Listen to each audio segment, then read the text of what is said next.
खंडाळा तालुक्यातील नायगाव लघु व पाटबंधारे विभागाच्या धरण क्रमांक 2 मध्ये पोहायला गेलेल्या मावस आजोबा नातवाचा बुडून मृत्यू झालाय. प्रशांत श्याम थिटे वय वर्ष 46, रुद्र प्रशांत चव्हाण वय वर्ष 7 असं मृत्यू झालेल्या मावस आजोबा आणि नातवाचं नाव आहे. खंडाळा तालुक्यातील नायगावची ग्रामदैवताची वार्षिक यात्रा असल्याने नातेवाईकांकडे रुद्र प्रशांत चव्हाण आणि प्रशांत श्याम थिटे हे आले होते. मावस आजोबा प्रशांत थिटे हे घरातील रुद्र चव्हाण याच्यासह 4 लहानग्यांना घेऊन दुचाकीवरून पोहण्यासाठी धरणावर गेले असता त्या ठिकाणी रुद्र हा धरणाच्या पाण्यात उतरला. पाण्याचा अंदाज न आल्याने रुद्र बुडू लागला.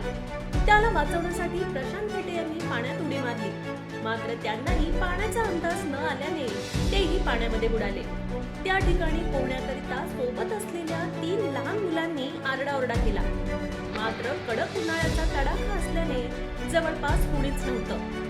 संबंधितांनी घटनास्थळावरून 1 किलोमीटर अंतरावर घडलेली ही घटना नायगाव येथे असलेल्या घरातील